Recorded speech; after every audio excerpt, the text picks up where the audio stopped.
Welcome everyone. I want to call this meeting to order. So delighted that you are all here.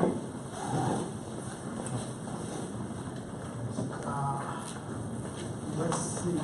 I don't have any forms for public speakers. Right? Okay. So, having none, we will move, call this meeting to order. The first thing I'm going to ask you to do is look at your minutes from last meeting. Look at it very closely and intently.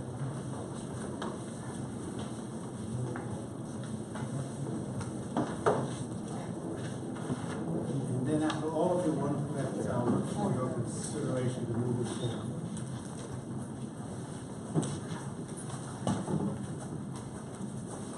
Mr. Carroll? Approve the minutes.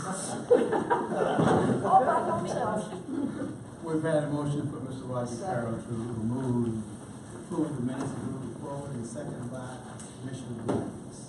Right? All in favor? Aye. Opposed? Okay, thank you very much. And let's move then right on to item 2 on the agenda. Recommendation to accept the donation of artwork for Jack Evans, Police Headquarters on South Lamar Avenue. Ms. Kay? Okay, Scott Horn, who is the acting Public Art Committee Chair, will be providing this information. Give us just a second while Cliff gets the images. Welcome, Mr. Scott. Good afternoon.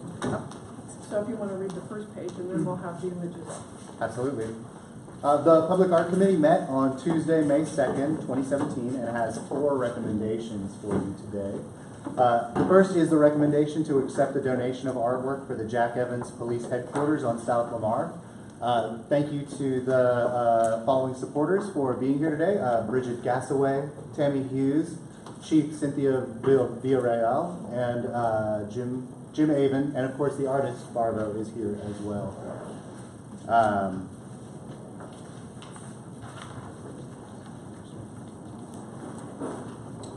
Just a quick background. A group of anonymous donors has offered to fund the commission of a memorial sculpture for the 4 Dallas police officers and the DART officer who lost their lives in the line of duty on July 7, 2016. The donors approached the artist Barbo to initiate the commission of the work.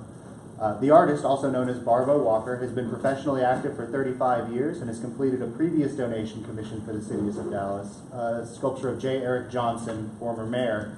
This work can be seen in the main hall at Dallas City Hall.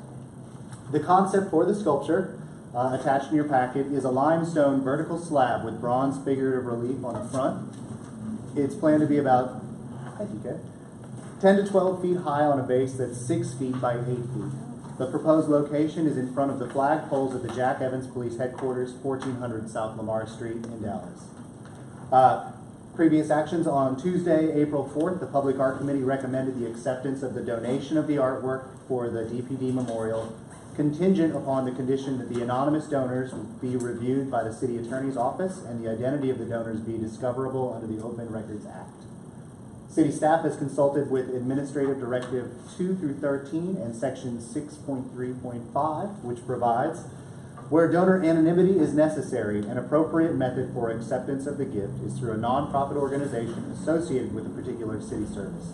The nonprofit organization can then donate the funds to the city, thus protecting donor anonymity.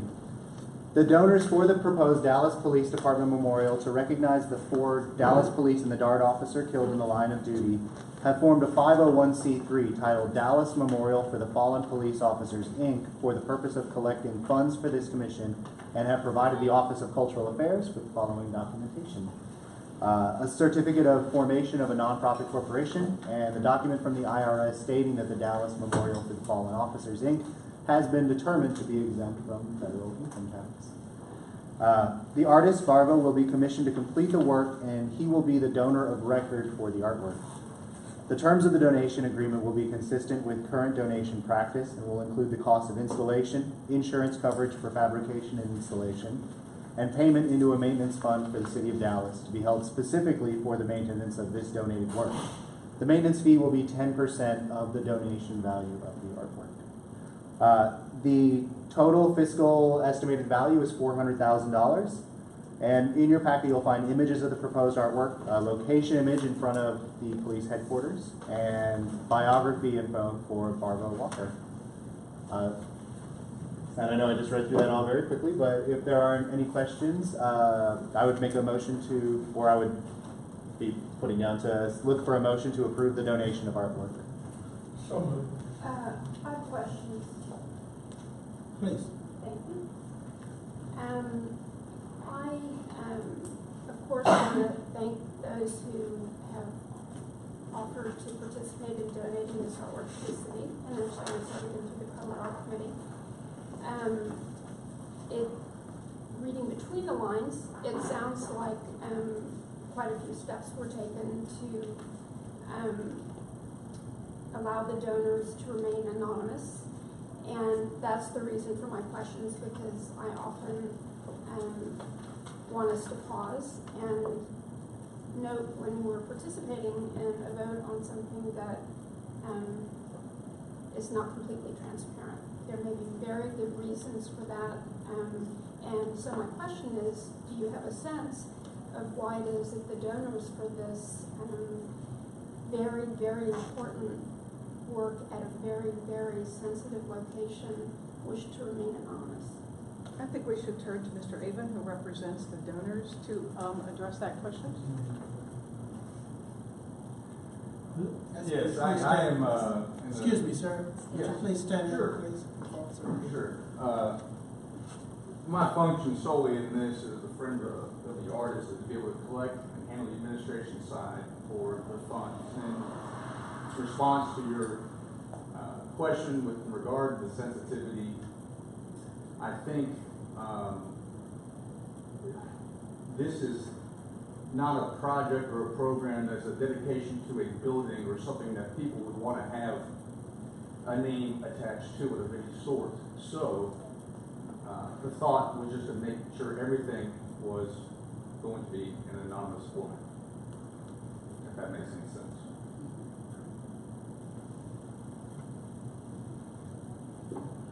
Okay, further questions?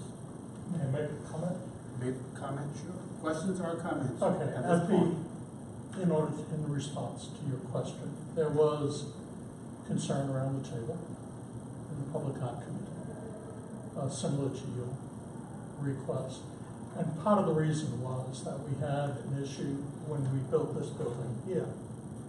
And we had someone who stepped forward to make a substantial donation, and the city asked that we not accept the donation because it was from a family that manufactures and sells tequila. And it was the city's wisdom that one of its buildings should not endorse utilization of something which is structured by statute and law. In this one, in response to the inquiries at the Public Art Committee, staff processed it through the city attorney's office in order to assure some concerns raised around the table that someone with the guidance and protection of the city at large is not accepting a gift of such monumental impact because of what the city as a total community, more specifically first providers, suffered back last July. So it was with that representation back to us that we felt comfortable enough to assure ourselves and assure our representation to this commission that we should authorize. Should we have a rule where everything is transparent? Unfortunately, I've been involved in government to know that there are some things and some people, for very good personal reasons, that they do not want their name, they want to be anonymous. And we accepted many donations for this building here, and will continue to accept donations of art and buildings with the word anonymous. Although we live in a city that loves to see its names more often than I like, I encourage anonymity sometimes. Okay. Further questions or comments, Ms. Well, I'm a bit confused because as I was reading this, I don't fully understand it. There's an alternate route that it can go through a nonprofit organization. Is that correct? You That's correct, can yes. maintain anonymity if there is an existing nonprofit or one that could be used for that. Is there any other way that they can maintain anonymity and yet have the information available if someone wants to know who the heck donated? I mean, it's a difficulty, but how do you manage both parts? Well, what happens is, all we manage, quite frankly, is our policy. They made the choice. You're absolutely correct. There are other ways that they could have chosen. They chose the direction that they had placed before us, and that has been vetted by our public arts council. And so your questions are well placed. At times, I don't know if we can ever get the answer today why they chose what they chose. Well, I don't care what, I understand they're choosing. I just want to make sure that they can do it. So we have the same questions, and that's why we went through the same. Right, okay, so where are we? Any other questions around, questions or comments? Is all I'm taking at this time. Yes, sir. I have a question, and maybe I'm being naive, but I noticed this is going to be for first responders, right? Both fire department and police officers? It's only for the officers that got killed on July 7th. I'm sorry, say that again? Only for the officers who got killed on July 7th. That's all Oh, this is, okay. that's all So this that's is for. it, okay. Yes, that's all it's for, yes. Further questions or comments? No, sir, not in the audience right now. Only around the table, commissioners. I do have Yes, one, please. and I don't really know who to direct it to, but Sorry, maybe please. public art committee folks. Given the complexity and the sensitivity of the event that this artwork will memorialize, I guess,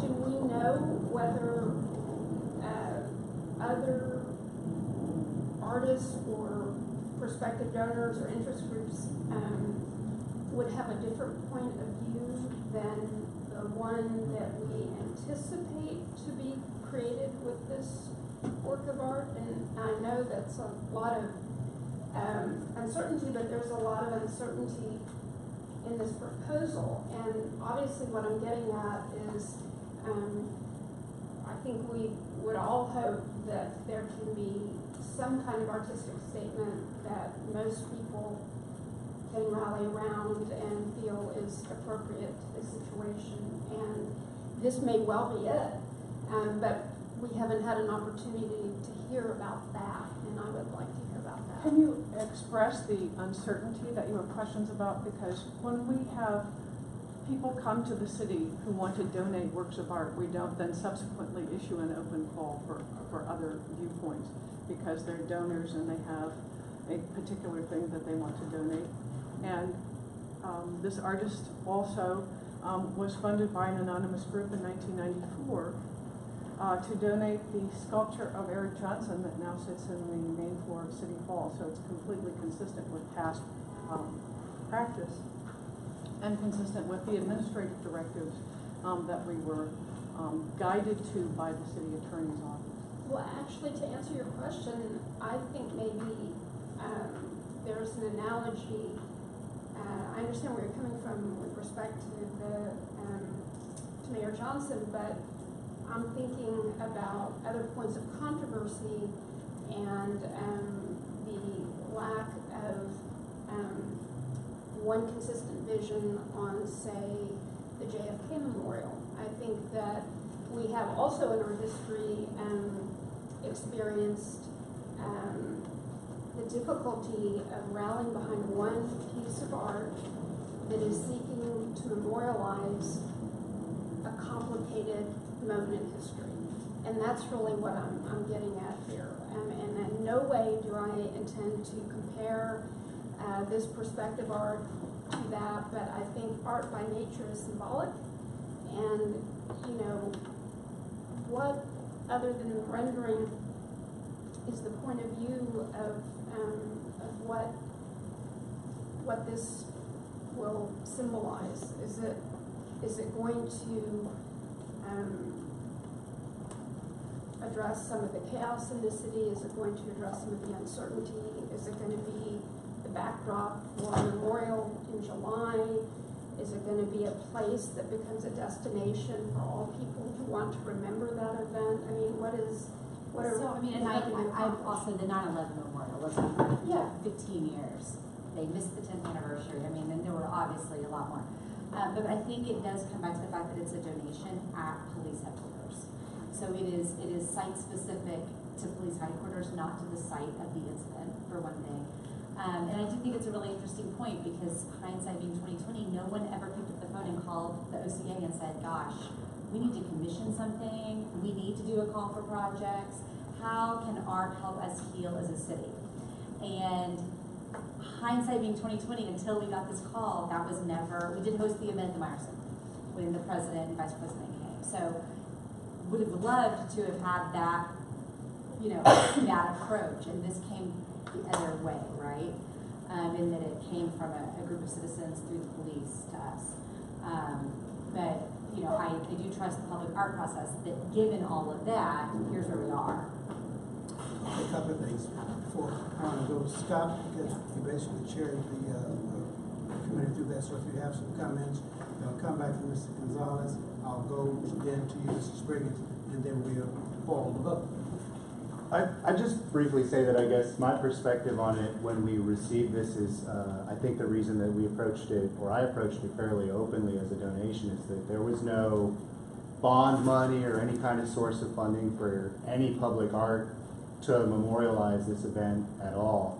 And I think because they approached us with the police chief's stamp of approval from the get-go, I see it more or less as a memorial to those fallen officers.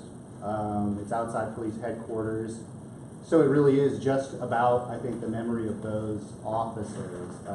I see what you're saying about a larger discussion about what happened there. But in this case, I believe because this is a donation coming with the approval of the police themselves, that it seemed like a pretty straightforward donation to me.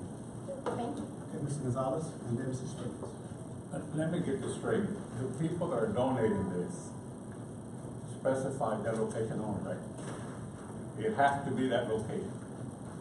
Am I wrong? Am I right or what? May I speak? Yes, please. Give you a little history about this project. A day or two after this tragedy happened, I got a telephone Mr. Bravo, just 1 second. Excuse me. Just 1 second before you speak. I'm sorry. This is the artist that they have. Excuse me, I should have been. That's okay, no, it's not quite all right. I just want to be sure that you introduce this group. There are some of us who know you. There are others here who are not a part of the process. This is a healthy discussion. It's not a precedent, quite frankly. It's an activity this time. It's not me and the commission. It's bound to act the same way on the next projects that come forward. But he's here to give the information. It's good for us to be introduced to him. And so please, Mr. Bravo, now, you understand who he is, Mr. Gonzalez? Yes, sir. Okay, Mr. Bravo, please. I'll give you a little history of how this all, the day or so after this happened last July, I get a phone call from a man that I had done quite a bit of work for our sculptors in the past. He said, why don't we, and he used that term, he said, why don't you see if they want something? So a letter was written to the mayor's office and also to the chief of police. Nothing was ever, no response was made, and that was in July. Finally, in January, I get a call and said, would you really do this? And I said, well, let me check with you. Then I met with the chief and I met with the police department. I gave them some drawings of other concepts. They didn't care for that. We went back and forth, and they came up with this. They approved of this, they loved it, and they picked the place where it wanted to be, in front of the police department. So that's what I've been working toward. give you a little background, I'm currently doing a large piece for the city of Garland and one for the Kansas City, Missouri.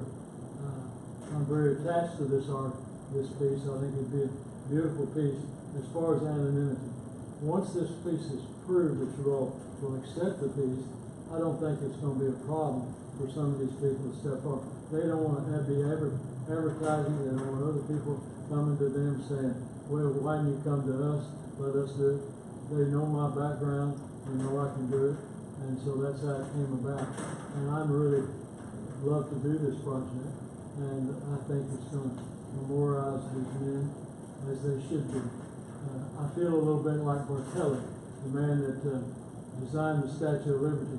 He originally designed it as a lighthouse in Egypt and Alexandria, where the Nile comes into the Mediterranean. And before he could get very far on it, Muhammad Allah was deposed and it no longer worked. So he'd done all this work on it. So he went to the people in Paris and said, let's put it in Paris. And they said, no, let's give it to the United States. And the artist was the one that was responsible for doing all the legwork and doing it. So I've done quite a bit. Jimmy's come aboard now and with the donors, and he's going to be putting the money together. We have an accounting firm, James R. Daffern, and associates who will be monitoring the money. And what my hopes is, and I visited with the chief, that we have some sort of groundbreaking this July the 7th, and then install it the next July the 7th, and that'll give ample time to do it right. Okay, thank you, sir. We appreciate that very much. Thank you. Mr. Spriggins. I was just gonna say, it doesn't mean that we don't have opportunities in other places to memorialize an officer. So this is just one step ahead. Okay, we've had questions, we've had comments, we've had the background of the artist being shared as well as his vision for where this project goes. We have a motion on the table. Is there a second? Second. There is a second. Any further questions at this point? Everybody ready to vote? Well, please. All in favor?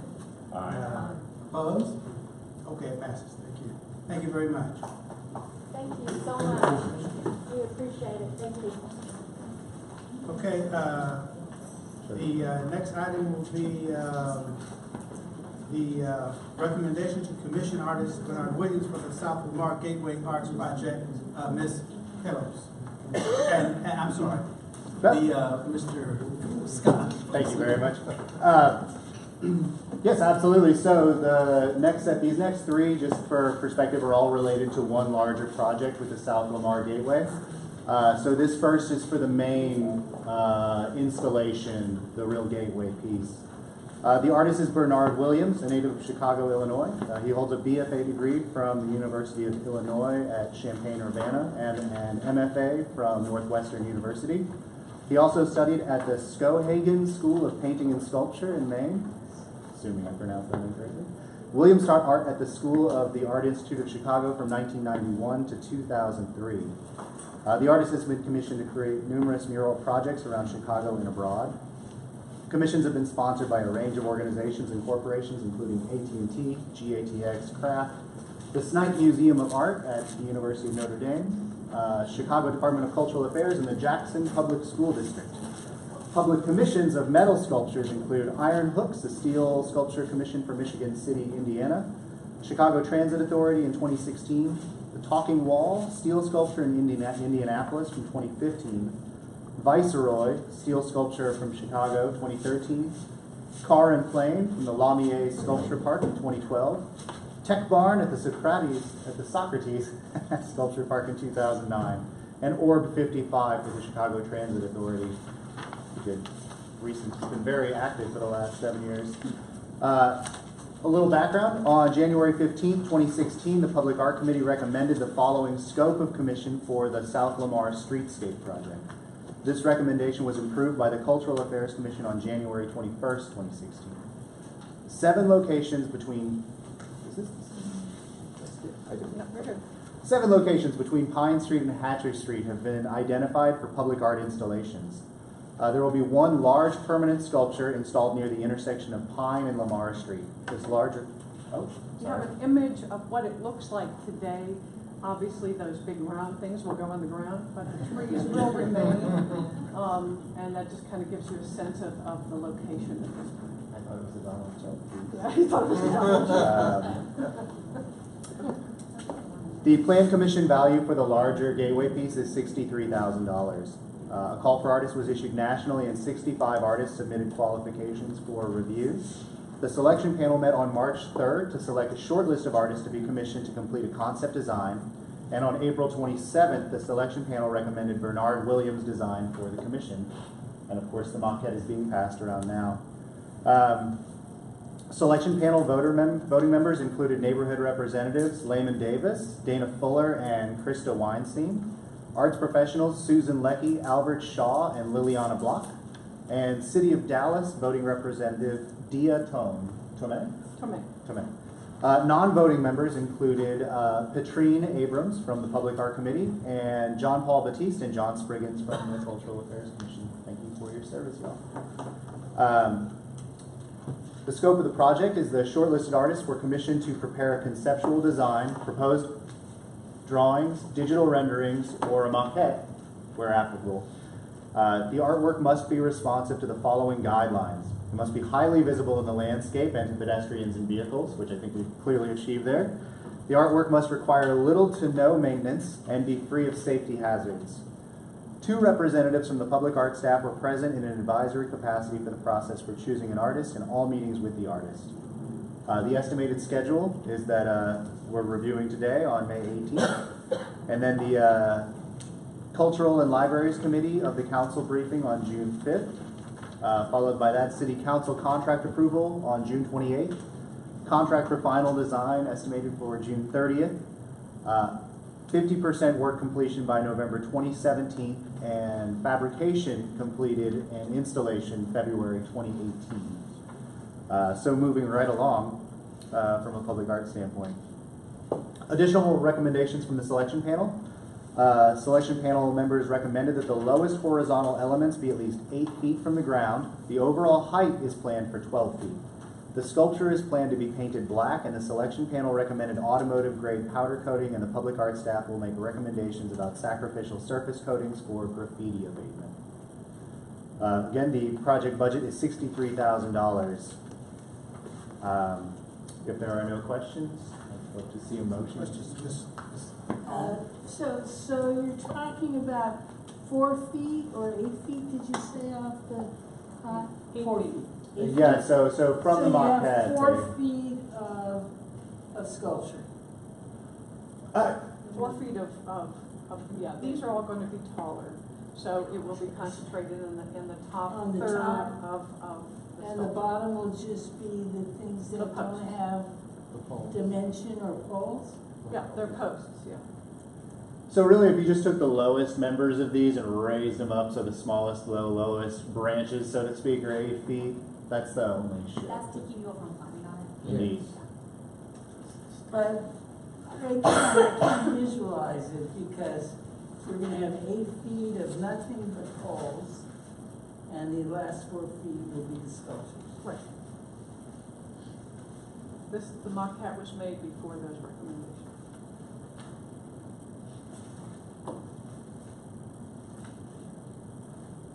Further questions? Yes. Well, I like the proportion that I'm seeing.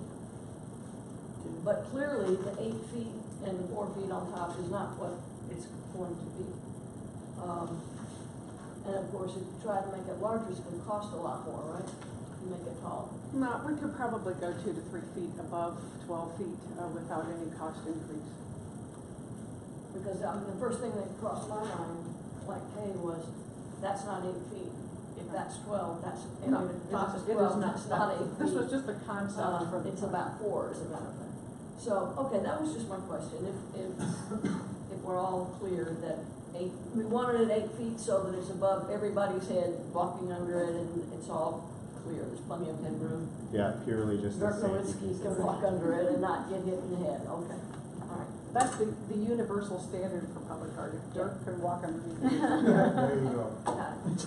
Further questions or comments? I have one more question because I wasn't here last month, and so So conceptually, did the artist, because I couldn't tell what some of the pieces were. I mean, I saw cowboy hats and I saw, so what is it supposed to represent? There's All the a details. If you go in your packet, you Yeah, have the in your packet, there's a details. Guide for all that. guide. Keep going through your packet, and there's several pages of the research that he did and the references. The very That all next page. relates to Oh, my South Dallas. apologies. That's okay.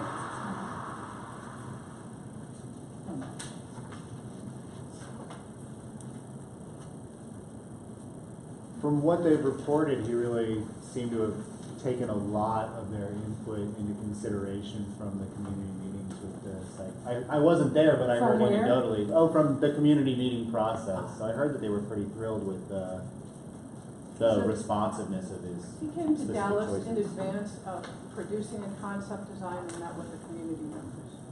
And so there's a little cowboy stuff. There is, as it relates to sunny South Dallas. Mr. Hey, I've got a question. So can we respond to at least the two comments that have been made? So we've addressed the safety issues by moving anything within distance that any child or young person, whatever, could climb or get hurt. But as you said, you think we could add a few feet on top. And I'm just asking you, really, for a comment to the group, whether or not adding, say, an additional 3 feet, would it enhance the visual or not? And is that something that we should do an amendment to the approval? I think that I hear your idea of the relationships here being reconsidered in light of this being 8 feet, because this can't possibly be 24 feet. We don't have specific height restrictions in this location, but this, again, is at the concept stage, so it will go through several iterations before we have a final design. And we can bring the final design back to brief you, so you can see what those relations are. Because I can't answer how tall can we go on the budget until I do the research. Okay, as long as you're aware of whatever's been raised. Sure, sure. Good, thank you, We'll bring an update back when we have it. thank you. Okay, further questions and comments? Hearing none. We've had a recommendation from the Public Arts Committee. Do we have a moved by Mr. Sprague, seconded by, I think, Mr. Fry? All right, are we ready to vote? All in favor? Aye. Opposed? Okay, thank you. All Our right. next item will be a recommendation to commission artist Laura Abrams, Pasquale Pryor, and artist team Scott Shubin and Kat Cole for 3 South Lamar public art projects. Absolutely. Little background on the artist. Laura Abrams graduated from SMU with a BBA in finance and a BA in psychology. Moving to New York for a few years, she decided to follow her instinct and pursue a more creative path. While working and studying interior design at the School of Visual Arts, Laura became enchanted with the possibilities of sculpture and three-dimensional form. She returned to Dallas in 1990 and continued to study sculpture and fine art at the University of North Texas and at the Creative Arts Center. Pasquale Pryor grew up in Coulommiers, Paris. In 1979, at 19, she set out to explore the Americas, eventually landing in Fort Lauderdale, Florida, where she attended college. In the mid-80s, Pasquale relocated to Dallas and soon discovered the Dallas County Community College system, which provided the facilities and guidance, as well as the freedom to experiment with different mediums. Scott Shubin is a Dallas, Texas-based sculptor who works with a variety of metals, found objects, and stone. He creates something spectacular from nothing, giving it beauty and form.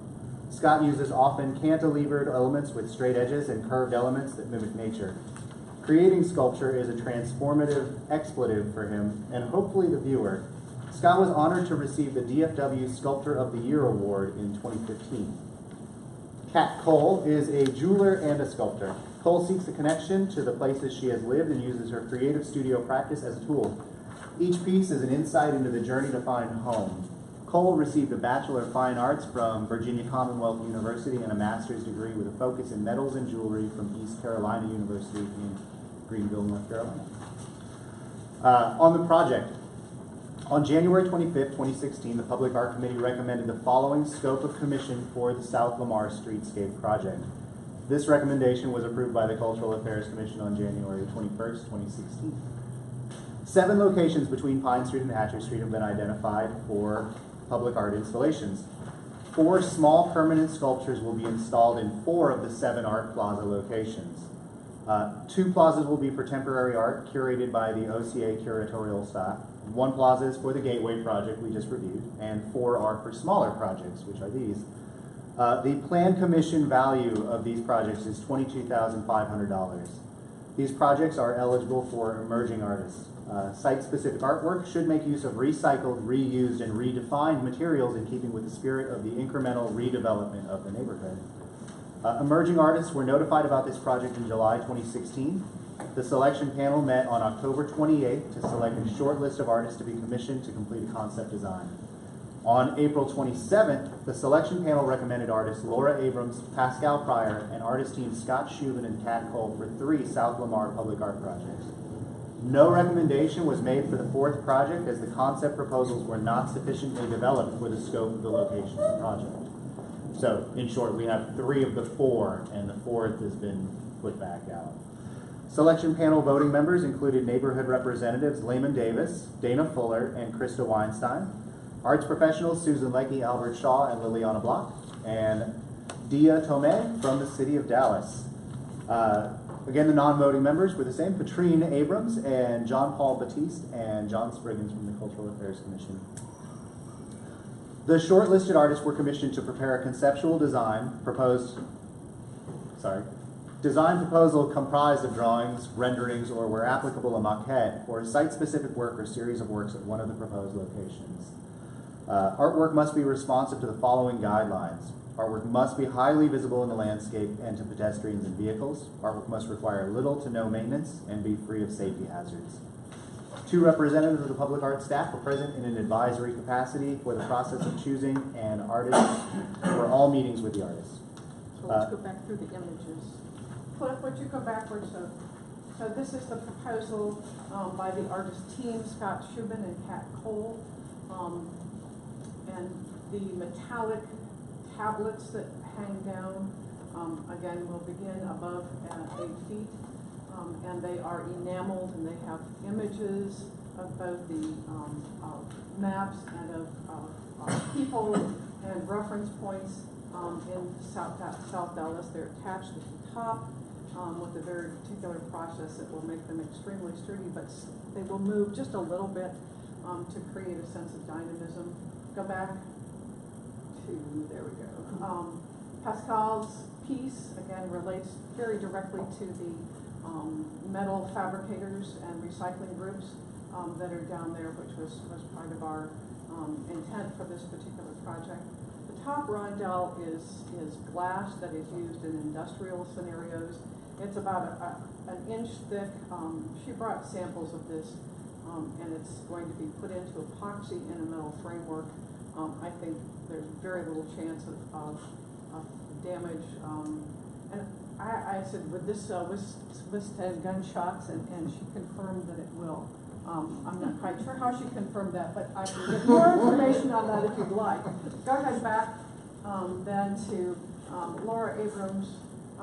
The neighborhood really loved this piece because it is so evocative of just plant life that's growing around without trying to make it grow. And she had a poem that she wrote for this that they would all like to see inscribed on the base, and we'll figure out how to make that happen.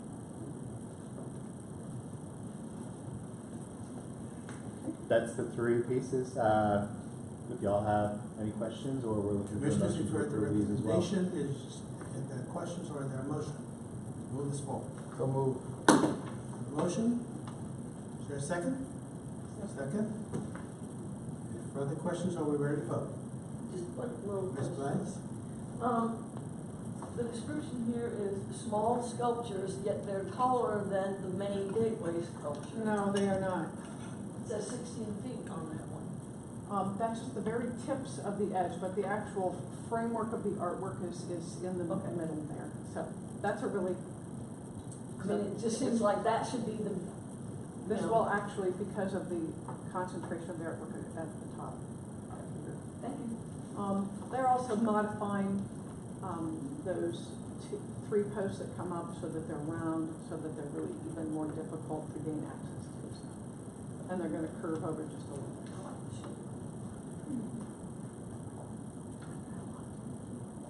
They are significantly smaller in scope of project.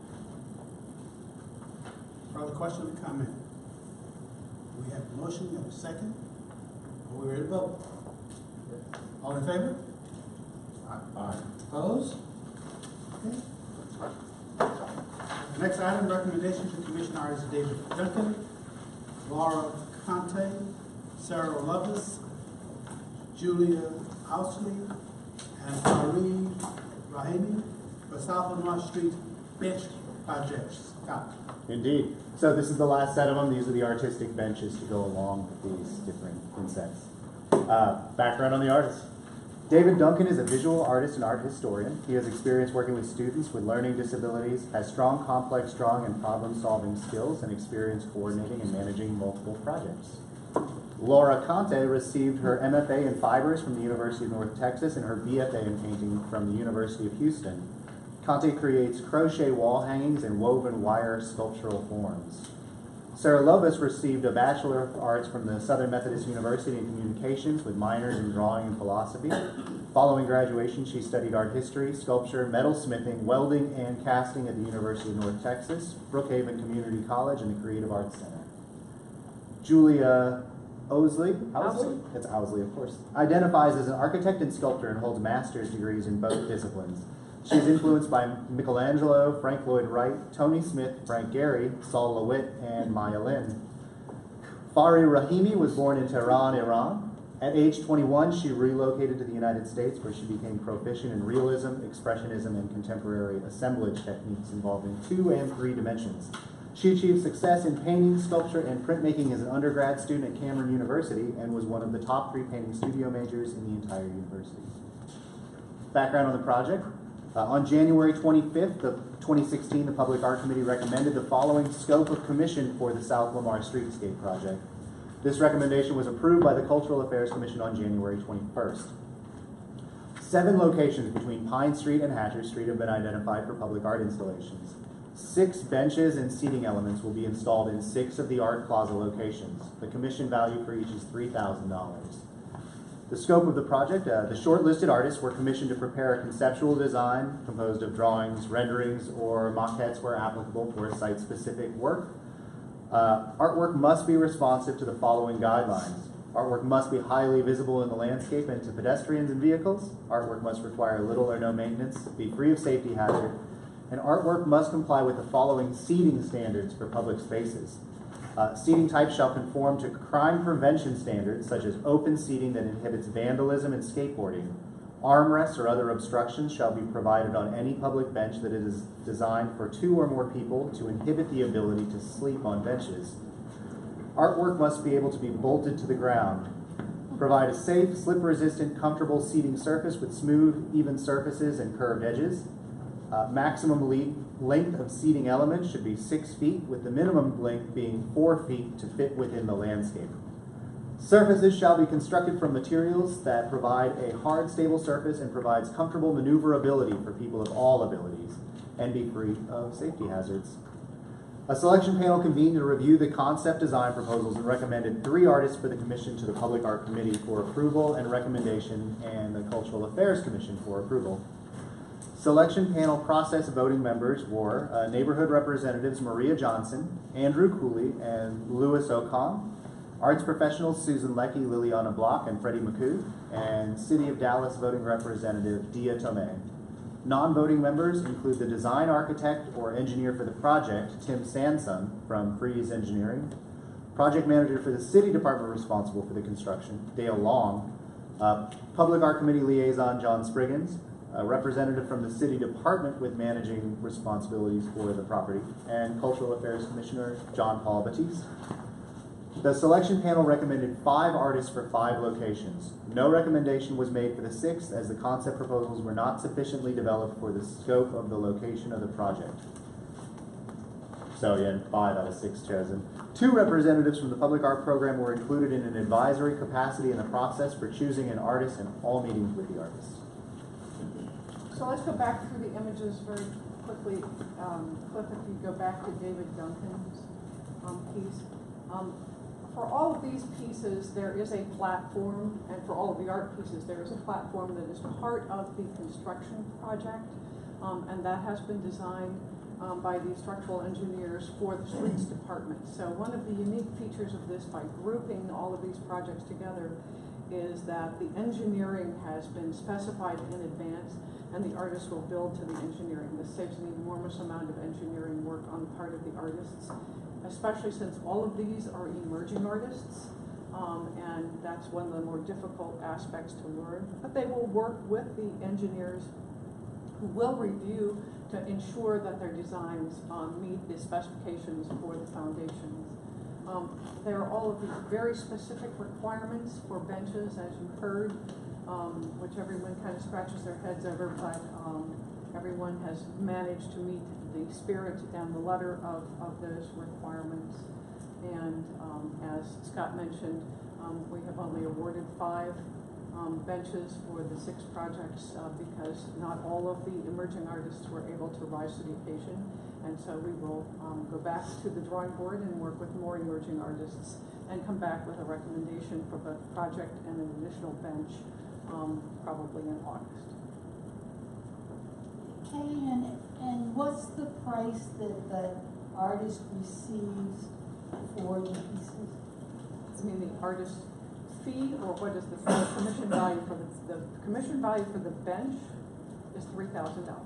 And the artist makes fee, how much? The artist fee is pretty much nationally standard at 15% for emerging or beginning artist projects. 15% of 3,000? 15% of 3,000, yes. Further questions, comments? Hearing none, we're ready to vote. All in favor? I'm sorry. I had a recommendation, not a motion. Is there a motion? Mr. Springs, thank you. Yes, sir. Thank you for the motion, Mr. Springs. Absolutely. Is there a second? Ms. Wiley again, are y'all having a tag team thing? We just Okay, moved it good. down. Properly moved and second. All in favor? Opposed? Thank you. Okay, thank you very much. We move to the chair's report.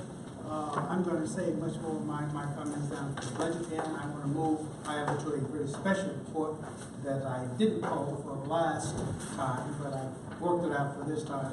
Just want to have a summary voicing from a person who I think was very instrumental, I think, in the broadening of our participation and experience with Arts Month this year. That's Commissioner Vogt. So would you give us, please, at least some sort of summary update from your perspective about Arts Month?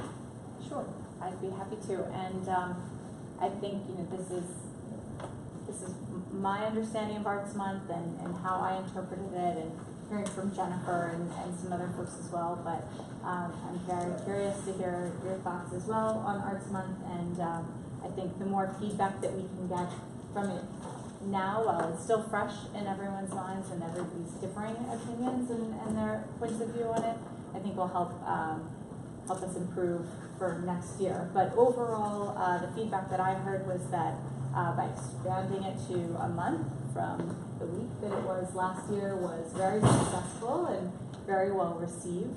I believe the recommendation is to continue and make it a month for next year as well. Overall, the Convention Bureau agreed that having it be expanded to a month was very beneficial to the city. And there were a few additional kind of points, I think, recommendations for how to improve upon it. Overall, Decommission Dallas was really successful for widening the scope of Arts Month beyond simply, an arts district event. So I think doing more of that, and how as a city and how as an arts commission can we further that by expanding it to all parts of Dallas. The Arts Advocacy Day could be bigger, and we could also broaden that scope of what arts advocates are, who those art advocates are, and how we can better take from different parts of the community in the city overall to think of themselves as arts advocates and expand upon that one particular day. There were some recommendations to do more outdoors and more free events.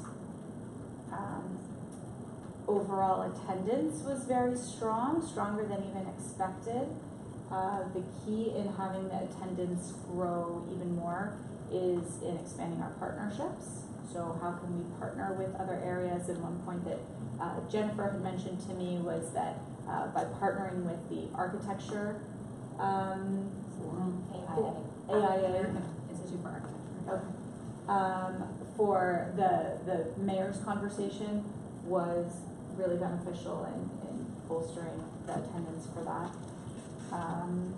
And then I think, finally the real challenge in making it a month and continuing upon the success of that is how to keep the stamina throughout the entire month and how to keep the buzz and the interest going. And there were some points in which there were some lulls, and I think kind of toward the tail end of the month and other competing events makes it difficult to make Arts Month the prime focus for really for the entire community for a full month.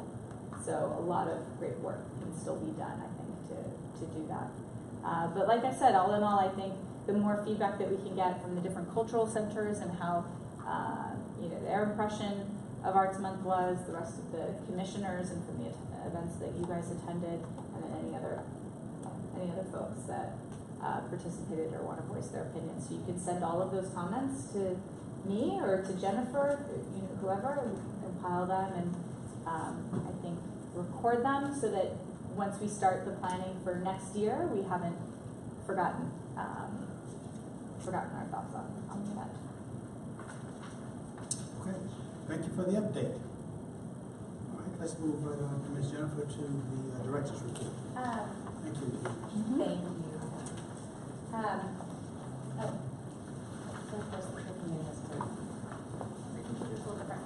If you all would indulge me, I wanted to start with item D because we need to get Daniel Hanchett back to the South Dallas Cultural Center.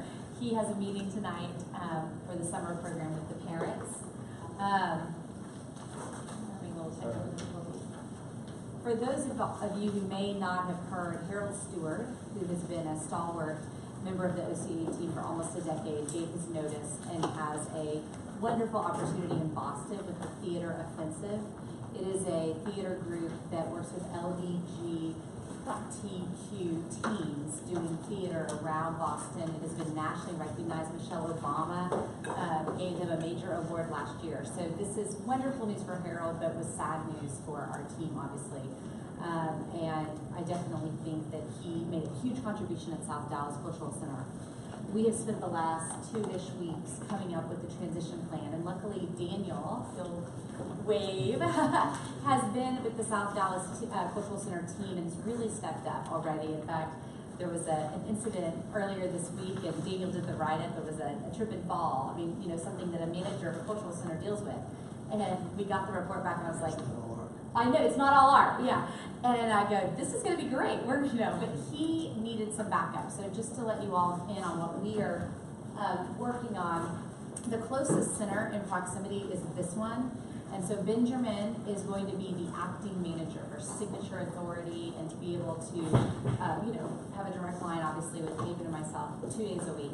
And then Brittany Dubose, who I believe all of you know, has already started going over to South Dallas 3 days a week because they were already down a person over there. And you have 2 temps And then the other thing we've done that we should have done, probably prior, but this conversation generated all of this, is we are cross-training our theater technician also over at South Dallas to give them even more bench strength, because, you know, we have events, you can have a full day of summer camp and then a theater event at night. And so the staff at a cultural center literally meets themselves coming and going, as Benjamin well knows, because I was here with you Thursday night one week and Friday morning, bright and early the next morning.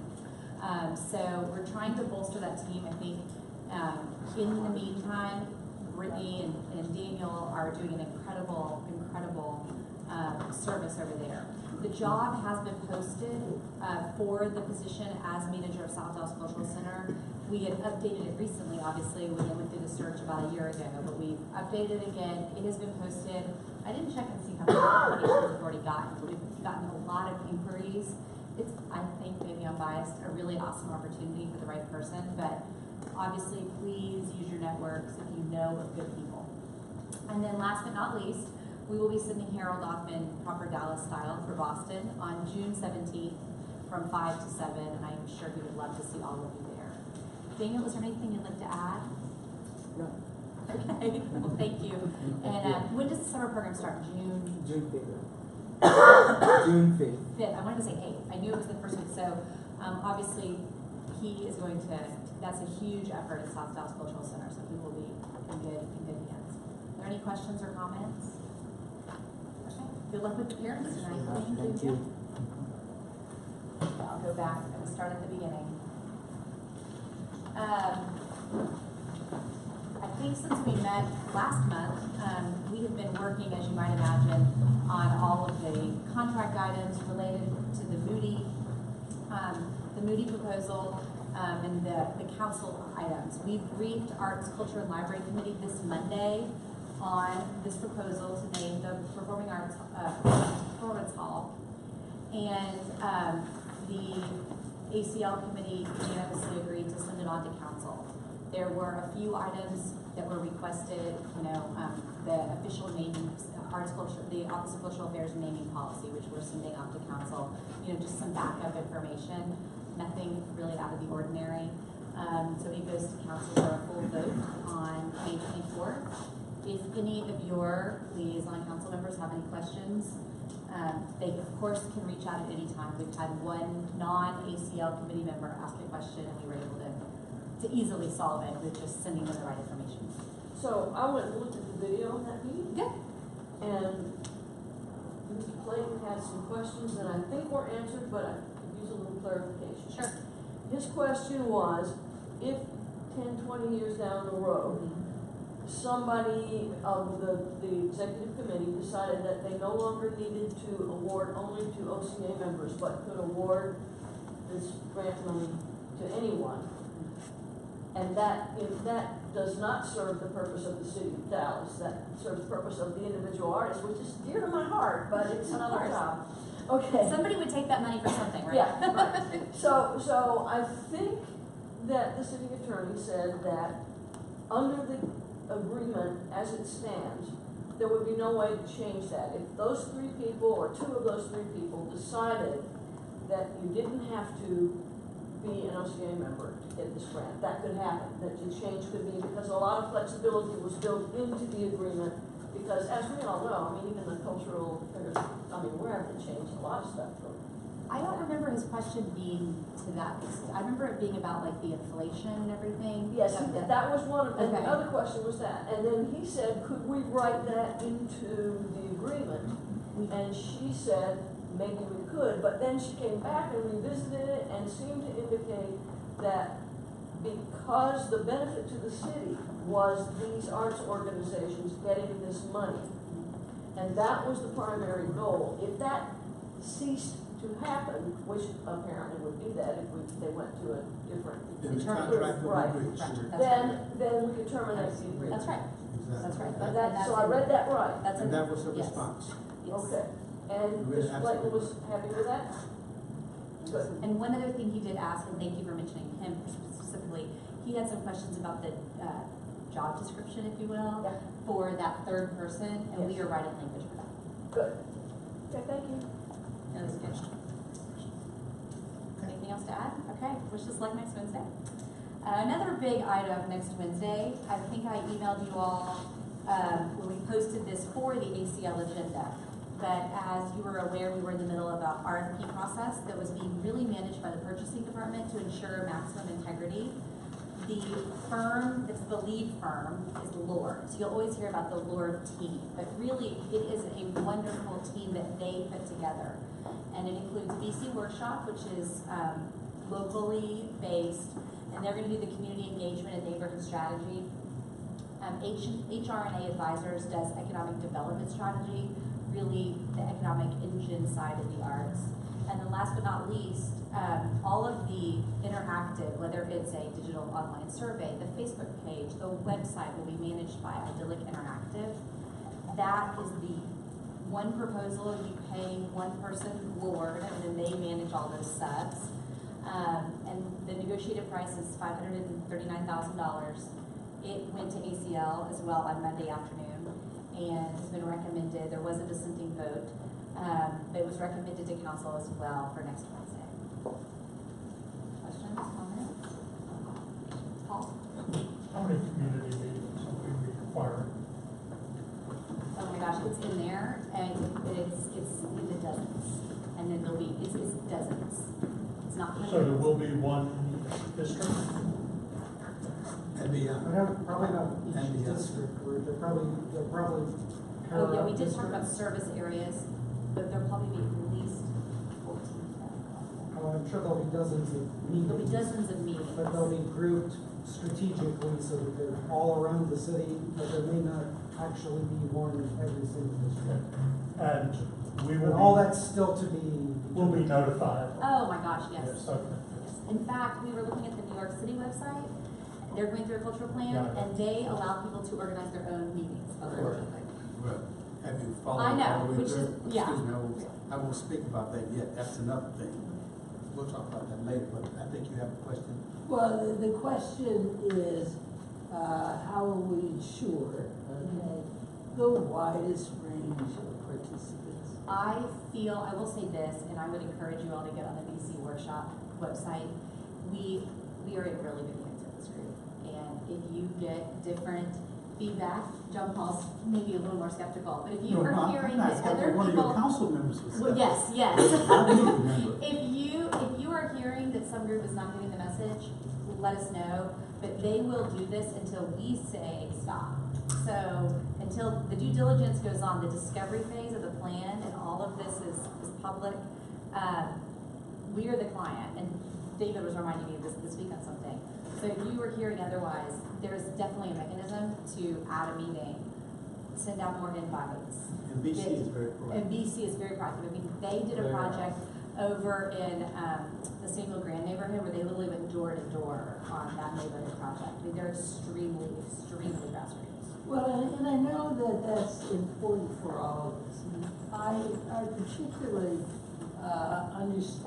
maybe not understand, but believe that there are lots of small groups who get overlooked. And I think we have obligations to, in many ways, create avenues that they get to be a part of it. Secondly, you can have dominance by the large groups and small groups. So as good as they are, those are the things that, for me, absolutely make the difference. And there are two reasons. One is Rick Food. And three, you really reduce opposition, you get buy-in, and you really hear what people are saying. And if we only talk to ourselves, it doesn't really work. I agree.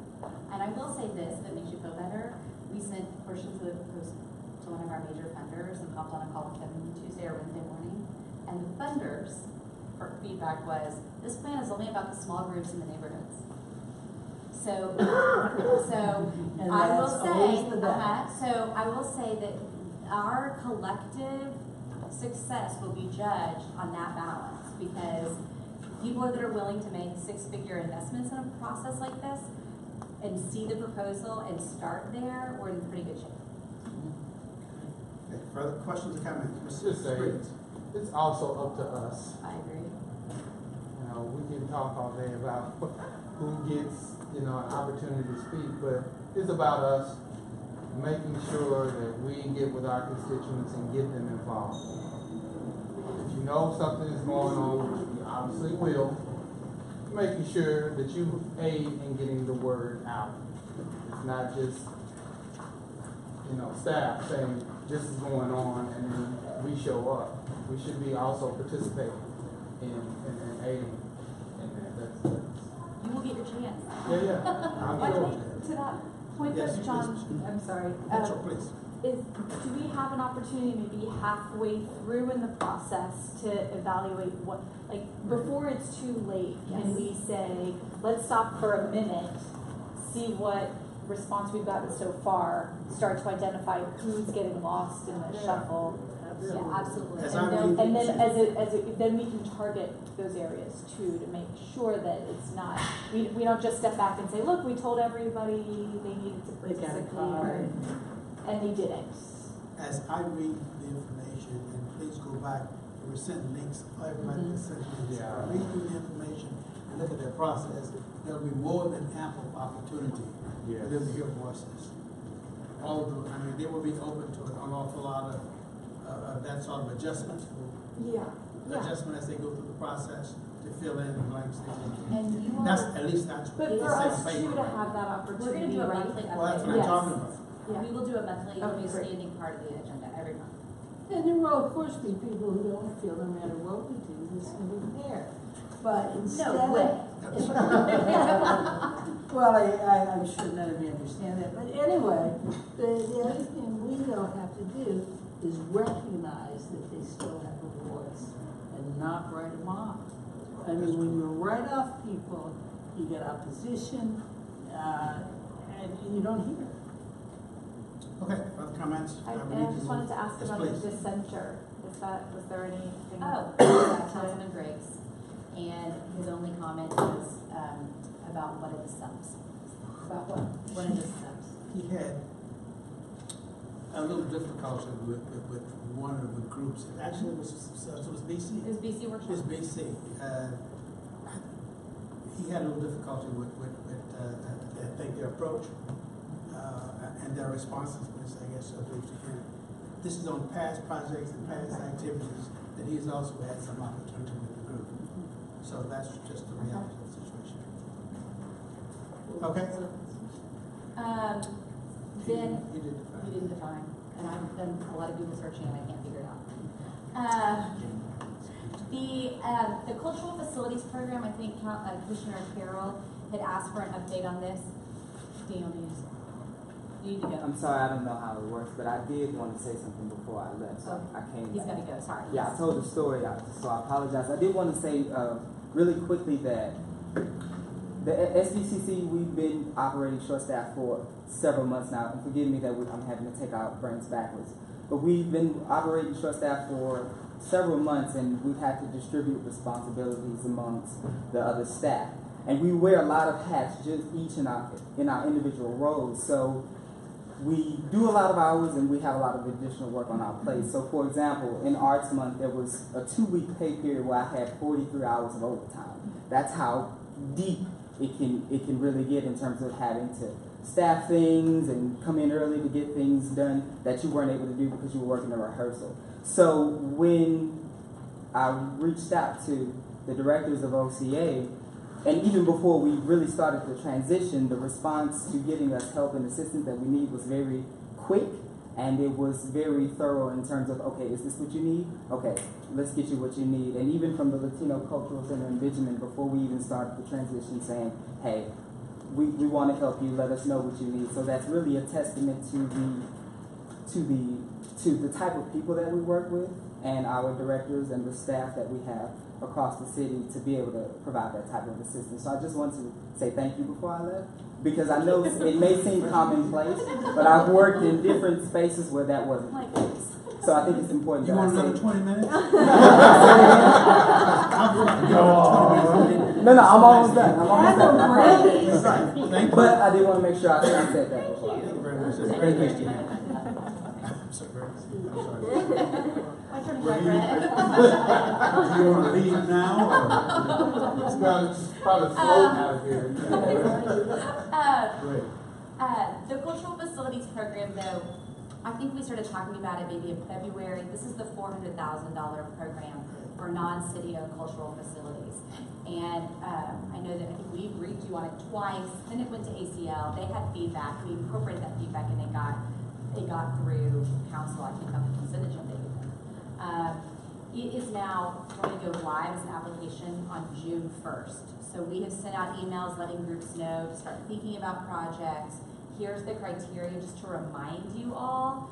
I think the really exciting part is that they can apply for up to $200,000, which is a good amount of money for a building upgrade. The project should have a public purpose because it's city money, a measurable community impact, and should address at least one of the following priorities: urgent need remodeling, renovation, or major repairs, including equipment and technology upgrades or replacement, improvements to a historic building, allow for significant organizational growth, bring buildings into compliance with the Americans with Disabilities Act, ADA, or other building code requirements, or parking expansion. And I will tell you, some of the projects that I've heard about are, it'll be really interesting to see what we get. We have heard about a theater that is beloved, that they're going to do a bunch of ADA repairs. We have heard about another theater group that has a great location and doesn't have a really good sign or marquee. Just things that these groups have not been able to do, and if this makes this possible, I think it's all to the good. Who is eligible was something that was definitely batted around. These are the groups that are under $5 million budgets, and they must own their facility. The number one question to date is, we have a long-term lease, can we make capital improvements? And no, and I think hopefully y'all can understand why. We are using taxpayer dollars. I can't do that if you don't own the building. And there is a test for whether or not it's really a cultural facility, because a lot of churches do arts programs and you get into that. So these are facilities that are 85% used for arts and culture events. And this is all new territory for us. This is not typically the way we think about doing these programs, but this is where we landed. The application information is already up. They will be open from June 1st to June 30th. So expect a briefing. We don't meet in July, but we expect to have recommendations or a briefing in August. Is it still matching 1-to-1? Yes, 1-to-2. It's 1/2 to 1 for organizations with budgets under $1 million. Say that again? 1/2 to 1. It's gotten even less. What we approved was 2-to-1. So the commission, the council changed it. Yeah. They overrode us. It's 1-to-1 for organizations with budgets over $1 million but less than 5. So. And a half for organizations with budgets under $1 million. And that was staff recommendation, and based on y'all's input, and council changed it. Why did you? Well, I what they said was that those two council people in particular thought it was too much of a burden on the mid-sized and the smaller organizations. They come up with the 2-for-1. That's why they changed it. It's still the citizens of Dallas money that they're trying to protect. And it's the citizens of Dallas elected officials who made that decision. Yeah. I mean, that's what happened. I mean, I agree with you. I thought the 2-for-1 makes all kinds of sense in the world. But that's what they felt very, very strongly. So I would. That being said, I think I'm going into the budget update again. And if you have organizations that can apply, this really might be a once-in-a-lifetime opportunity. Well, it is once. I know, but my point is we're segueing into budget, and let's get to South Dallas. It's going to be extremely tight. So this may be really a once-in-a-lifetime opportunity. I'm not saying I want the magic ball, crystal ball, but so we are going straight from all of those other efforts into budget for the 17-18 year. And the good news is, we'll do good news first, Dallas's economy, knock on wood, may continue, remains strong. Property tax is growing, sales tax has been growing for 7 consecutive years, which I couldn't believe that was the case. Unemployment is low, so the fundamentals are good. I think the sobering reality when you think about our city budget is that no matter how well our economy is growing, the police and fire pay adjustment, which will be about $31 million a year, the unknown fire police fund pension liability just the cost of having a staff at the city with retirement and healthcare, you know, average raises, all of those things are growing faster than our economy. So if you look at our outlook for the general fund for the next 5 years, I do think this chart it really sums it up beautifully. And I've looked at it, and every time I look at it, I'm like, that can't be right. And it is, the revenue is the green line, the bottom one. And so if you look at even the low pace of expense growth, the gap in those years is in the parentheses and is very considerable. The red, you know, that unknown pension issue is no small thing. But, you know, we're looking at 100 million plus deltas. So when you're in our position and thinking about this is a really sobering reality. And given our obligations to buildings, we have a small staff at the OCA.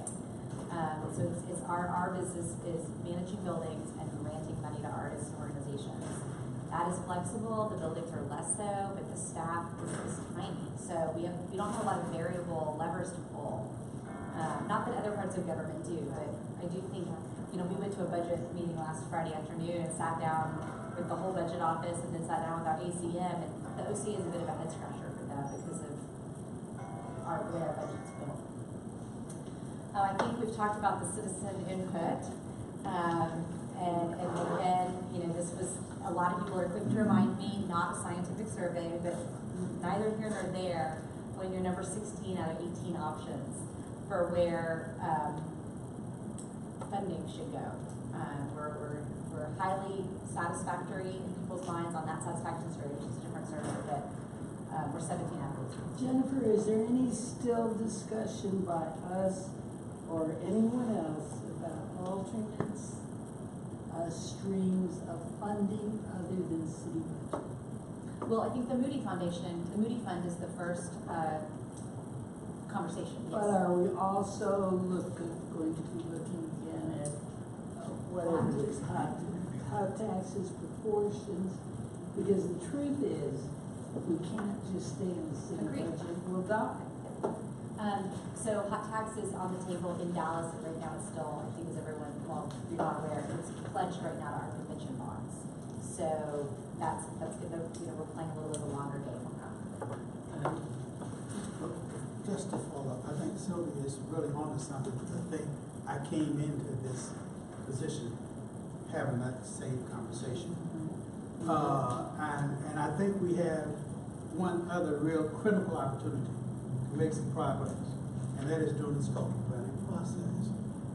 If we choose to just go along with another document and not how to fund it, it's on us. I think that we ought to be challenged as well.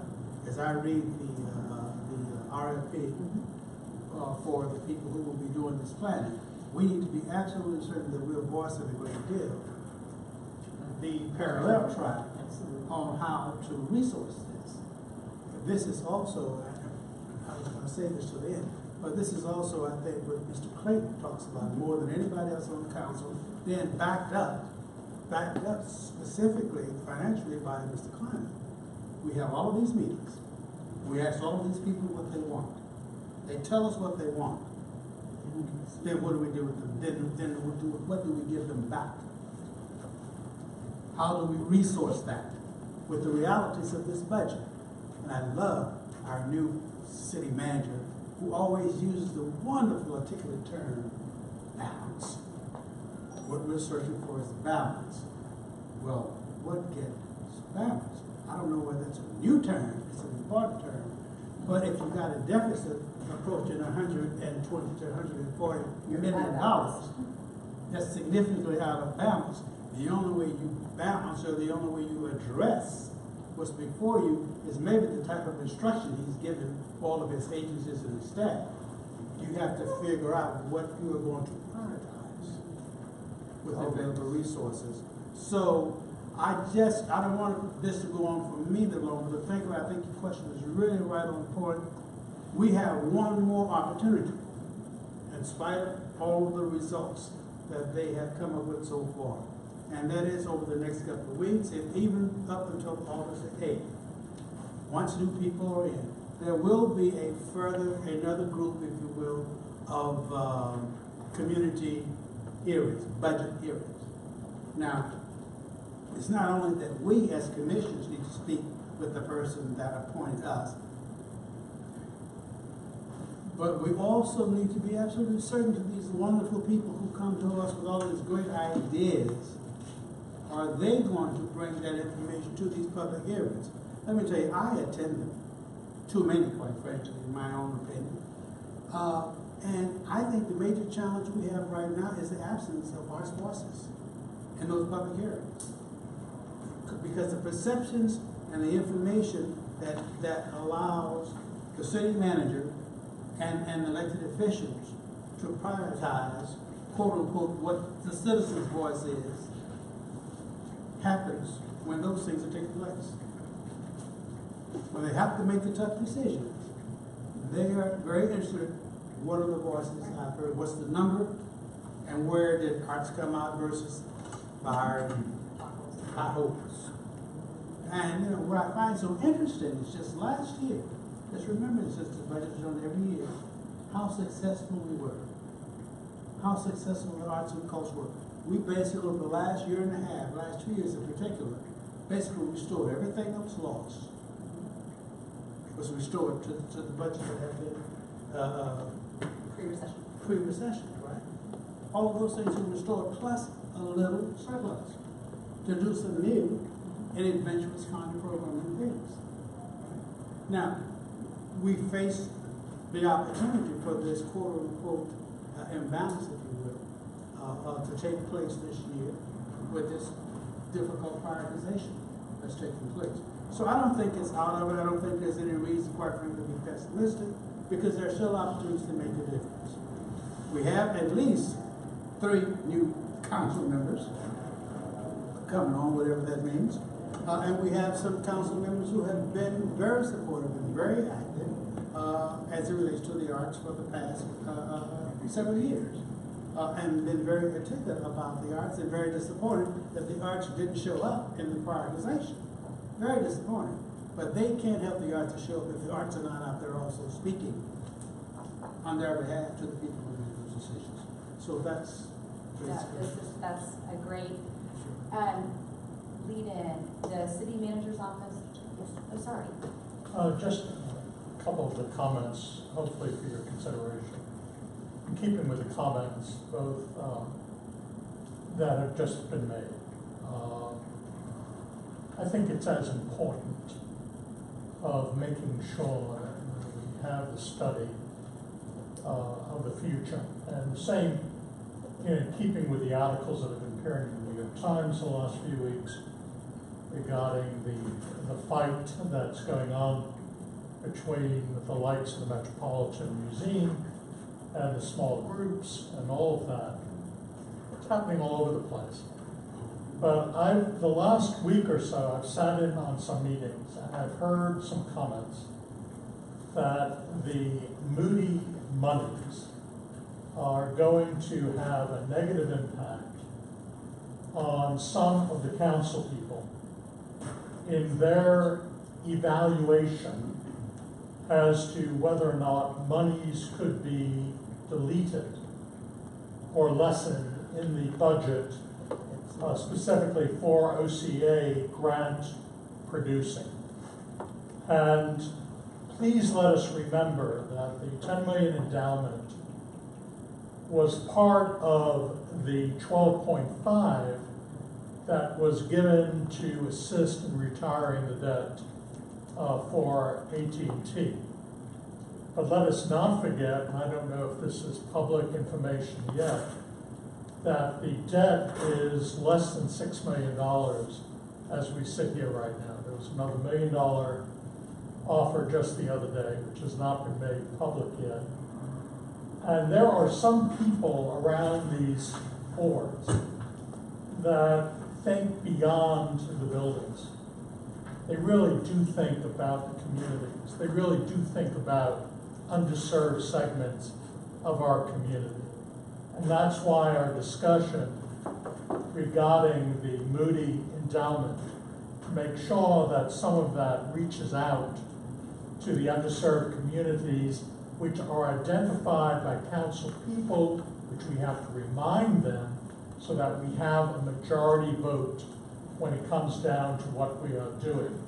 But there are some people, some of you know them, that once this debt is retired on AdPac, they will still be around. And we have to make sure that we have the broadest representation at these community meetings, because there are some that are there because they want their names on the buildings, but there are substantial numbers of people who have earned their money legitimately that would be willing to assist in the endeavors as to why we're sitting around this table and what staff has been doing. The staff at AdPac, if that was truly representative of the board members, there would be absolutely no argument. Because the staff they are working with right now are committed to expanding and getting out in the communities, the underserved. But let's not write off anyone, okay? Clearly our commitment, come on, when you came in, you made a commitment a couple of years ago that we were going to focus on the under $1 million crews. And we've got to keep on doing that. We've got to make sure that everyone, even those that don't love us, even those that speak perhaps against us, but that their voices are heard because they do represent people. People. And remember, if we can touch children early on, how great their lives will be compared to not being touched by music, and theater, and dance, and thought, and poetry. So that's our obligation, folks. Thank you. The city manager's office has given us priorities for the budget, which is to think more about reduction options in light of this. And so for the first time ever, I think Cliff and I and David came up with 8 or 9 different potential reductions to discuss, which we just submitted. It hasn't submitted to the budget office, it hasn't gone anywhere. And then here is the remaining budget schedule. I will say this June 21st budget workshop, when they roll the whole city budget up, maybe we'll have a view from Austin about that pension, because the legislative session is winding down. That's the critical budget hearing, because council goes away in the month of July. And during that month of July, we'll also get the firm number for what the tax rolls are gonna do for the income coming in. Until then, it's kind of everyone's best guess. Everyone I know is appealing their property taxes because they're, thinking they're paying too much. So the appraisal's office gives us, a real number in July. So that's kind of what we'll be looking for over the next month or so. The one other thing I would like to tell y'all is the Bond Citizen Task Force has been formed, and they're doing the initial recommendations for the bond. Again, we're in the middle of elections. There's going to be iterations. There are meetings next Monday and next Thursday night, and I will get that out in an email to you all. This has all kind of been late breaking in the last day or so. If you wish to come to the bond election meetings. And then the only other thing that, as part of my report is that I have been here a year next week, which is kind of mind-boggling. And I want to thank you all for your service and for putting up with me. And I want to thank the staff of OCA, because it's been a whirlwind of a year. And trust me, the next year is not going to be boring. So I want to thank Dr. John Paul and for his leadership. So obviously it's been an amazing team effort. So that's all I have. Communications. I think we're losing her. Well, I think sometimes we need it. It's time for us to go. There's enough of us here. We put it off once before. We need to go. But you've worked hard, and it's had some impact, which I'm going to speak to later. But please. How do I get this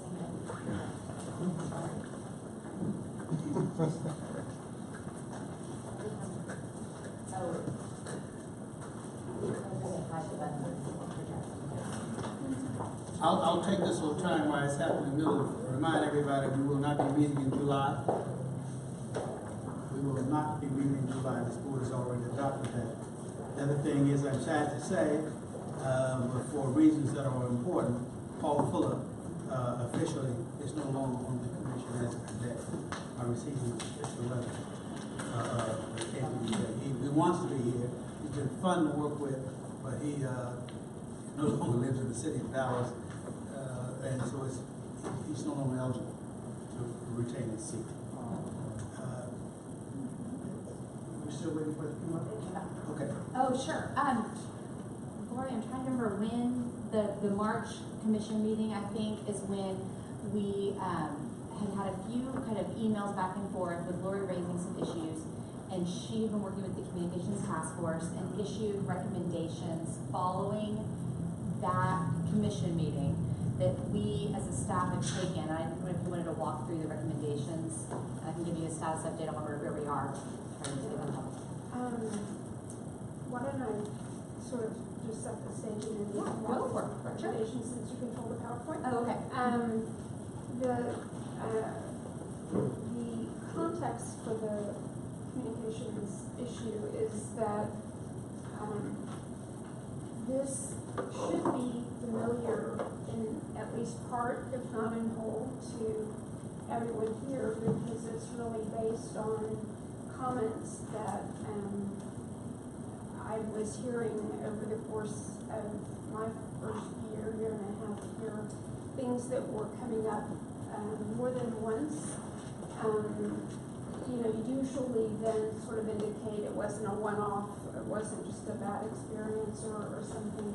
So the idea was to capture the things that we might consider recurring or chronic, issues that people have expressed, a concern about, and rather than either continue to sort of grouse, which is not satisfying or productive, or deal with them one, time, nickel and diming people along the way. The idea was to get them all in a bucket and look at the common denominators and see if there was a way to group them together and, have it really be addressed so that we are all feeling in the loop as we enter this process of cultural planning and all that kind of stuff.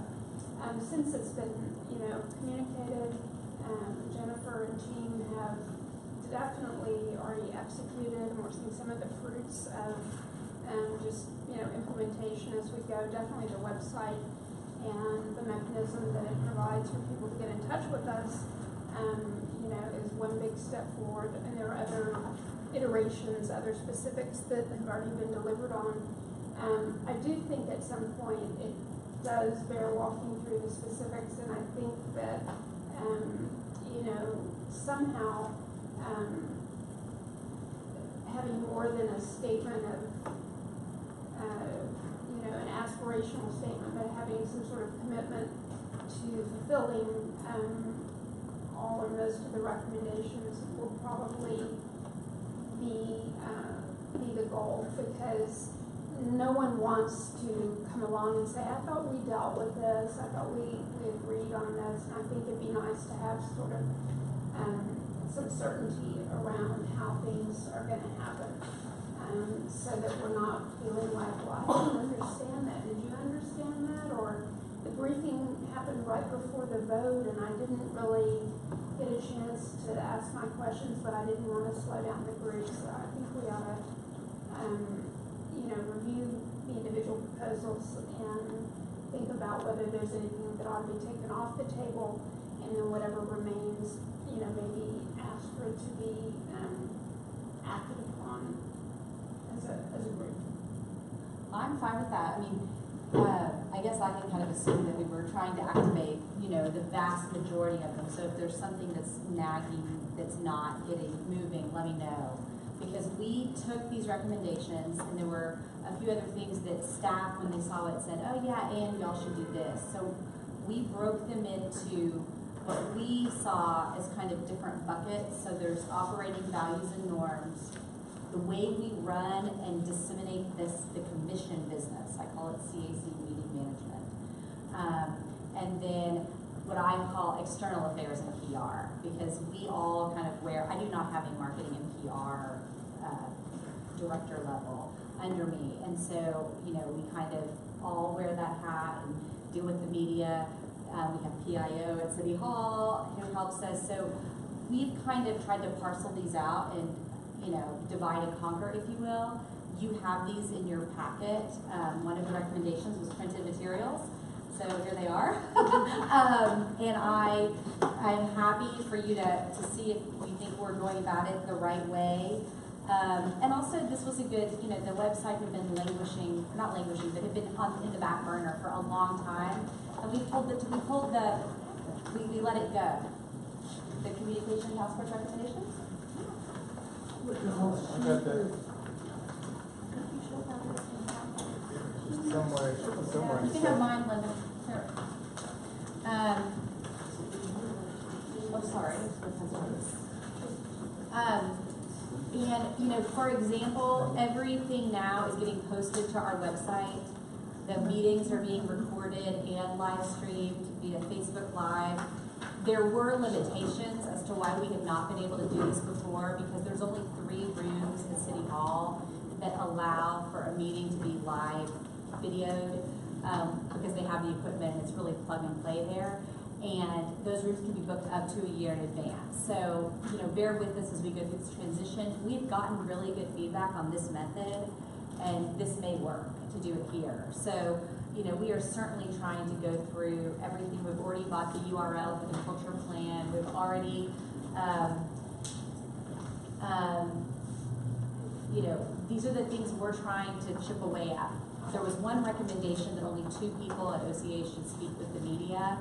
And that's just not practical. We have a media matrix that we put together, and you know, there are definitely things that make sense for Kay to be point person on because she's managing public art projects. Or one of the cultural center managers, if they get approached by Oak Cliff Weekly, Raphael is a better spokesperson than I am, oftentimes, because that's by nature of being, you know, a cultural center manager. So we have done an internal communications matrix to get on top of that in a very deliberate way, so that it's not, you know, who's on first. For the meeting management, I think this has been the one we've moved on most quickly, starting with the mid-April briefing. You know, there was a request to make the briefing materials available to the public and the commission. We always have posted the agenda 72 hours in advance. Now all materials are posted. We've gotten really good feedback, but if we miss something, let us know. The minutes, we do follow the city standard, which is just the tracking of business items for what goes to ACL, how votes are recorded, which is why the live video, I think, is really what people want, so that if you miss a meeting, you really know what went on. And that's that disconnect between getting the minutes and watching the video. So that's the live stream. There was a question about when agendas, when people can speak. The briefing, we've started putting on the agendas that people cannot speak. And that again is the city standard. You know, we have to kind of follow a lot of what the city secretary says to do. You all filled out a form at the last commission meeting with your contact information that will go on our website so that people can know who you are and can reach you. And that'll be something that Cliff will just keep updated as commissioners roll off or on. And then the one thing that I think was recommended, and I have not been able to wrap my head around doing it, and I think it goes into this bucket, was providing my director's report ahead of the meeting. We have gone to doing an agenda under my director's report so everyone would know what I would talk about. But the reality is there are things that are briefed on Wednesdays at council briefings that I am telling you all about on Thursday. So that's just probably not going to happen. And that's why there'll be a video recording.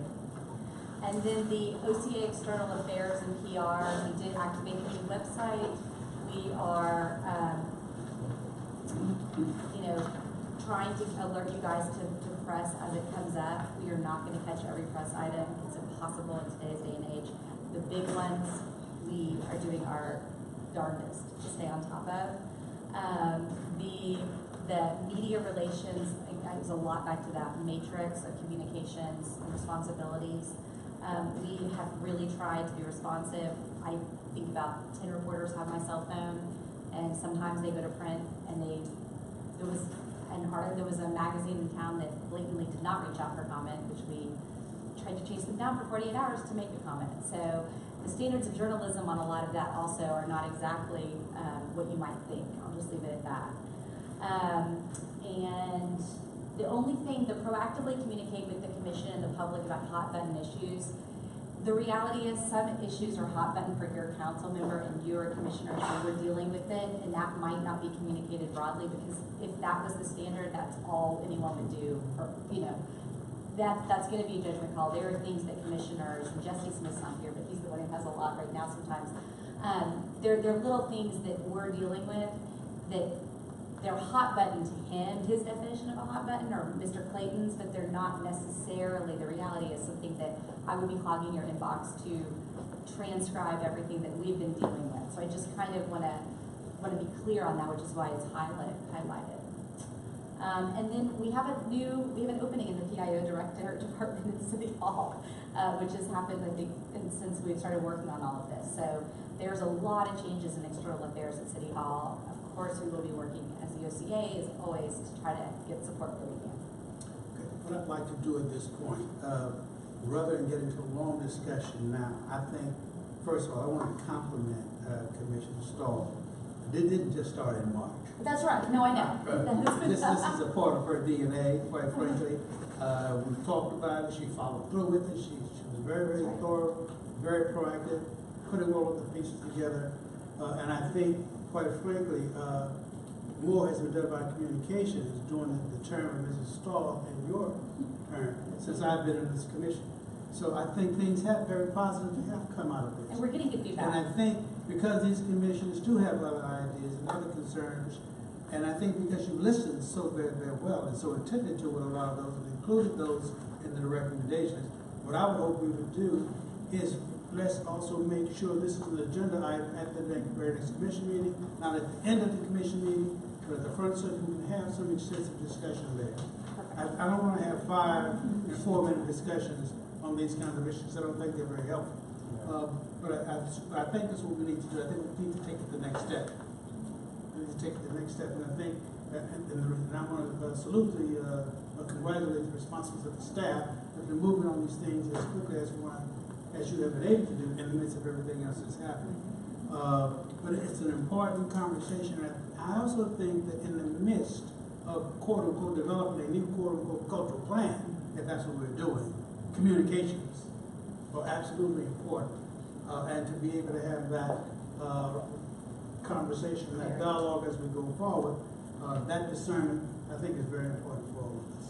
So that's my comments. Thank you very, very much, Mr. Chair. I think I welcome the chance to hear from everyone, and I definitely share your appreciation toward the staff taking, embracing this, and also realizing that the real underlying issue here, there's nothing punitive, it's all about credibility, and we, I think, all should consider ourselves partners in helping people understand what we're doing.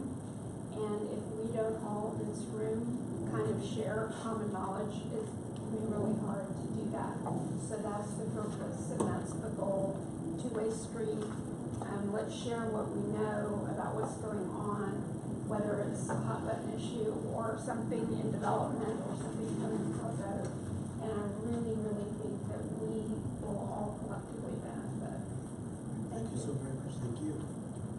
Any other quick comments at this particular point in time? If you want to, sure. No, I don't. Okay. Well, then the only other thing I would say, a part of our communication stream has been enhanced somewhat by our relationship with the Latino Cultural Center. Jessica somehow has just developed a new affection for me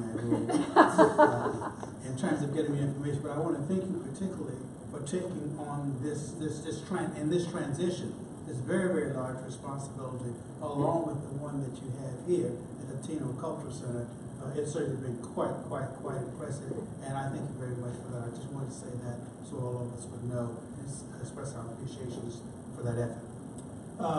Okay. There are two handouts you want to talk about. There's Your handouts, two so handouts. There was a really good op-ed by Teresa Coleman Wash. Oh, sorry. And I just included it because I think it's definitely worth reading, maybe sharing with your council liaison. It's how the arts give Dallas an economic boost. And then there's a handout of all of the Dallas Symphony concerts in the parks. They really do a nice job. It's the perfect time of year, starting with the Memorial Day concert at Flagpole Hill, Paul Quinn College, Timberland Park, and Kidd Springs. When people say they want arts in neighborhoods, they want free, they want outdoors, these are good examples of all of the above, assuming the weather cooperates. So I raise it because I feel like sometimes they come and go and they get missed, and 3 weeks later someone's telling me that's what they want. So I raise those because we make a pretty big investment in this across multiple city departments. The Kids Spring back one is to specifically the Teresa Wash article.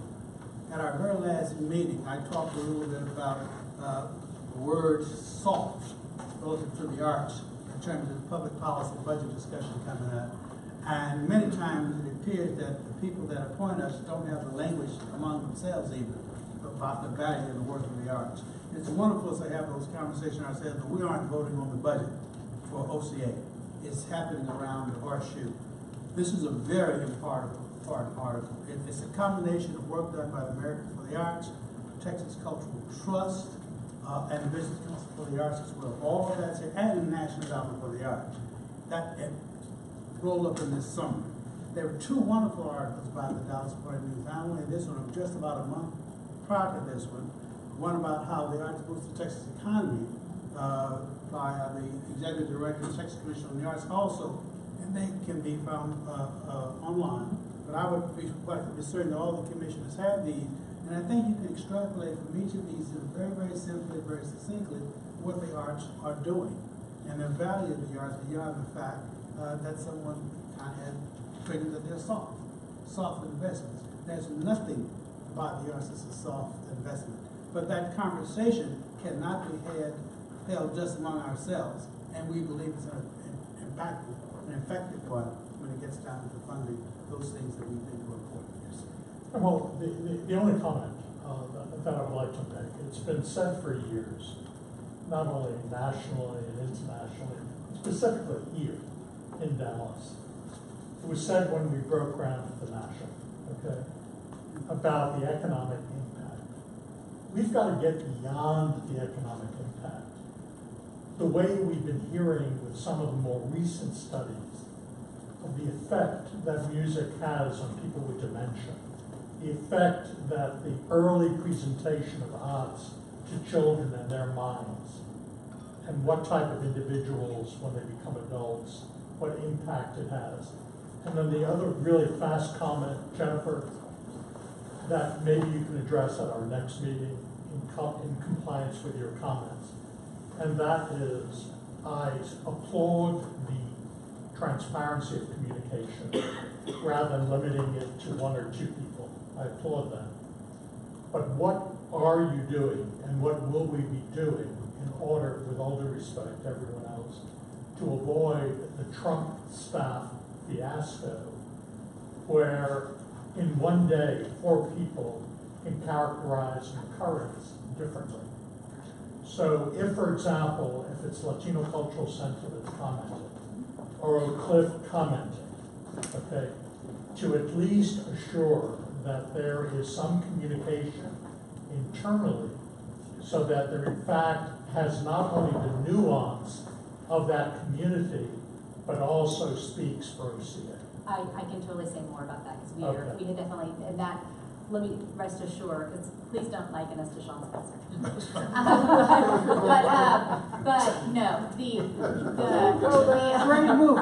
For example, there was an issue we yesterday. did shut down her Twitter account. But no. To be fair, I was using shorthand. Trust me, there is a lot of internal. Make sure we're all on the same page. This person owns this issue. Here's what they're saying. Here's what we,